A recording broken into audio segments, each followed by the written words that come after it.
J'ai longtemps hésité avant de dire ces quelques mots, mais aujourd'hui j'ai envie de poser une réflexion. Pas pour polémiquer, pas pour convaincre, juste pour partager ce qui vibre en moi. Le yoga, son enseignement, sa transmission, tout évolue. Et dans un monde où l'image et le numérique prennent une place immense, je ressens le besoin de m'arrêter et de prendre un peu de recul et de me poser ces questions. Pourquoi j'enseigne le yoga? Qu'est-ce que je transmets?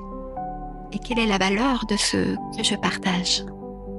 En observant l'évolution du yoga, notamment à travers le prisme du digital et du marketing, je ressens un profond questionnement sur la manière dont il est transmis et perçu.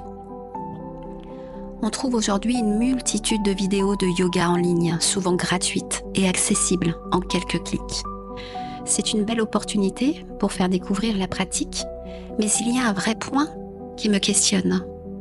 Comment peut-on parler d'un enseignement de qualité sans suivi, sans correction, sans compréhension de l'alignement? La vision de certains titres accrocheurs sur certaines vidéos me questionne aussi. Pratiquer le yoga pour maigrir en 7 jours.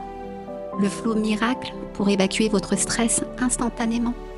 Comme si le yoga était une recette magique qui allait résoudre tous les problèmes d'un simple claquement de doigts.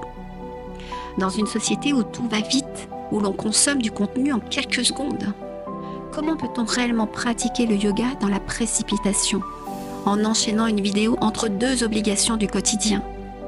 Le yoga nous apprend plutôt à ralentir, à être pleinement présent dans l'instant. Je ressens là un message contradictoire dans lequel je ne me reconnais pas.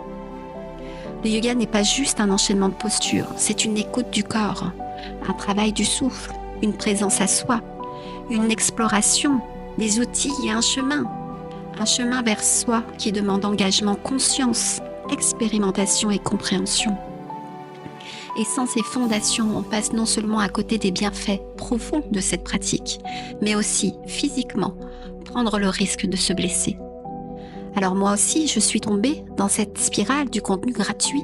Je me suis filmée seule dans ma salle de yoga, transmettant un semblant d'énergie à travers un écran, mais très vite, je me suis sentie déconnectée, et ce n'était pas moi.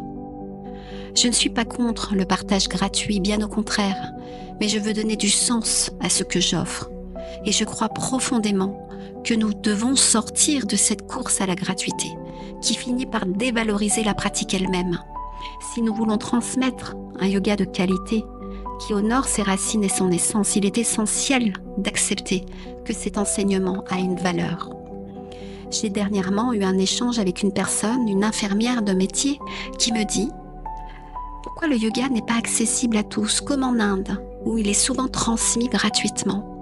Cette réflexion m'a bien sûr interpellée et je lui ai naturellement demandé « Les soins devraient être aussi accessibles à tous. Est-ce que tu les procures gratuitement ici en France ?» Bien sûr, la réponse fut non. L'argent est un sujet sensible, parfois même tabou, surtout dans le monde du bien-être et de la spiritualité. Pourtant, l'argent n'est qu'un outil, une énergie d'échange. Ce qui compte, ce n'est pas l'argent en lui-même, mais ce que l'on met dans l'enseignement. Le yoga a une immense valeur qui va bien au-delà du prix d'un cours. Ce qu'un professeur partage, c'est une expérience, une transmission, une présence. Il n'est pas juste question de posture, mais d'un accompagnement dans un cheminement intérieur. Et en tant que professeur, on a aussi besoin de cette énergie pour continuer à apprendre, à explorer, à se nourrir, au sens propre comme au sens figuré. Oui, il existe des lieux dans le monde où le yoga est transmis gratuitement. Mais je vis ici, en France, et dans cette société, les choses ne fonctionnent pas ainsi. Alors, chers pratiquants, je lance ici une invitation à la réflexion.